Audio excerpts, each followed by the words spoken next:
36थि बड'फा उपेन्द्रनाथ ब्रह्मनि थैनाय सान फालिदों बर' माहारियारि फरायसा आफादा। क'क्राझार जिल्लानि सिङाव थानाय दिग्लिनि सिकनाझाहार फरेस्ट केम्पआव मिरु बर' माहारियारि फरायसा आफादनि बानजायनायाव 36थि बड'फा उपेन्द्रनाथ ब्रह्मनि थैनाय सान फालिदों।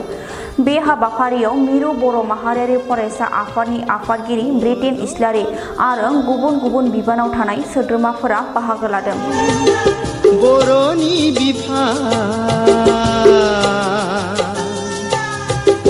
जारिमिनारि दिनैहाय नैबे सिकनाझाहार फरेस्ट केम्प दिग्लि क'क्राझार डिस्ट्रिक्टनि सिङाव थानाय बे जायगायाव जोङो बर' माहारियारि फरायसा आफादा दिनै जेनोखि बड'फानि सानखौ जोङो दिनै फालिनो मोनफैबाय आरो बे फालिनो मोननायजों लोगोसे बर' माहारियारि फरायसा आफादा दिनै साफ्रोम बर' फिसाफोरनो साफ्रोमनोबो गोजोननाय आरो हामलायथिखौ जोङो बावहरनो सानबाय। मानोना बुङोबा दिनैनि दिना जों बर'नि थाखाय जों साफ्रोम बर' फिसाफोरनि थाखायहाय जोबोद मोनसे दुखुनि दिन आरो रंजानायनिबो दिन। मानोना बुङोबा बड'फाया जेब्ला दावहायाव ओंखारबोदोंमोन, बड'फाया उन्दै बैसोनिफ्रायनो गावनि थामोनथा बर'नि कालचार राव हारिमुखौ बासायनो थाखायहाय दिनै गावनि माखासे लाक्जारियास लाइफखौ दोनथ'नानैब्लाबो दिनै हारिनि थाखाय ओंखारबोनानै फैदोंमोन। जेब्लानाखि बिथाङा MSc खालामबाय थादोंमोन, बै समावनो बिथाङा दिनैहाय मोनसे साकरिबो मोननाय जादोंमोन। नाथाय बे साकरिफोरखौ गारनानै बा दोनथ'नानैहाय बिथाङा दिनै जातिनि हारिनि थाखाय नांबोबाय थादोंमोन।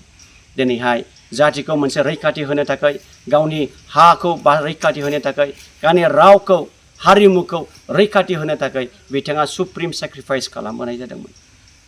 दा बिथांनि मावलांनाय, बिथांनि जेनाखि आदर्श होलांनाय जों माब्लाबाबो जों बावनो हाया। मानो होनना बुङोबा बिथाङा होनबोदोंमोन जेब्लासिमा बड'लेण्ड मोना अब्लासिमहालागै बर' रायजोआ मालाबाबो सान्थियै थांनानै थानो हानाय नङा होननानै। दा प्रेक्टिकेलि जोङो नुनो मोनदों जेब्लासिमहालागै बड'लेण्ड रायजोआ सोरजिया, जेब्लासिमहालागै बर'आ बड'लेण्ड रायजो मोना अब्लासिमहालागै जों माब्लाबाबो जों सान्थियै थानो हानाय नङा।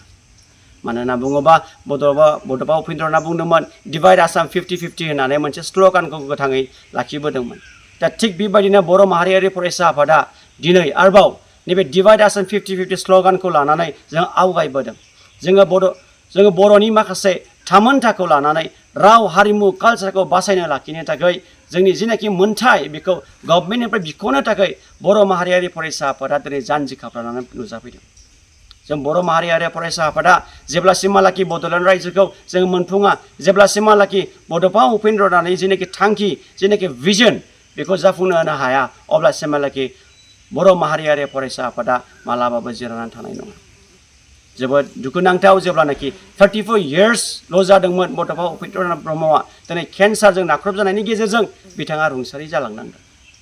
नाथाय जोंनि रंजानाय बाथ्राया बेनो बड'फा उपेन्द्रनाथआ गावनि रुंसारि जालांनायजों लोगोसे जोंनो बर'फोरनो मोनसे दरजाखौ खेवनानै गालांदों। बेनो जाहैबाय जोंनो माखासे आइडियास, माखासे टेकनिक डेम'क्रेटिक भाबै जेरैबायदि आवगायलांनांगौ, जोङो नांबोनांगौ, बिथाङा दिनैहाय जोंखौ फोरोंनानै गालांदोंमोन। थिग बेबायदिनो बड'फा उपेन्द्रनाथनि जेनाखि आइडिय'लजिखौ लानानै, फोरोंनायखौ लानानै बर' माहारियारि फरायसा आफादा दिनै आवगायबोदों। जोङो सानदों खौसेथि नङाब्ला जोङो माब्लाबाबो जोङो साक्सेस जानो हाया। बेनिखायनो आरोबाव दिनैबो नैबे 1 मेनि 2026निखौ जोङो आरोबाव दिनै बड'फानि सानखौ जोङो फालिनो मोनबावदों। बेयाव जोङो फालिदों मोनसे जाहैबाय सिकना जोहोलाव माल्टिपार्पास क'अपारेटिभ ससाइटिजों लोगोसे बर' माहारियारि फरायसा आफादा जयेन्टलि जोङो दिनैहाय नैबेयाव बड'फानि सानखौ जोङो फालिनो मोनदों। बेनो फोरमायोदि बर' माहारियारि फरायसा आफादा बयजोंबो खौसेथियै जेरैबायदि बड'फा उपेन्द्रनाथ फोरलांदोंमोन इउनिटि स्ट्रेंथ होननानै, इउनिटि इज स्ट्रेंथ होननायजों लोगोसे जोङो बेनिखायनो जों फोथायो जों जयै खौसेथि जानानै जोङो बड'लेण्डखौ जोङो नांबोनांगोन। डेम'क्रेटिक भाबै जोङो सोमावसारलांगोन जेब्लासिमहालागै बड'लेण्ड रायजोआ जाफुङा अब्लासिमहालागै जै जै मै मैयै जों खौसेथि जानानै जों जानजि खाफ्रानानै जोङो नांलांबाय जों थालांगोन।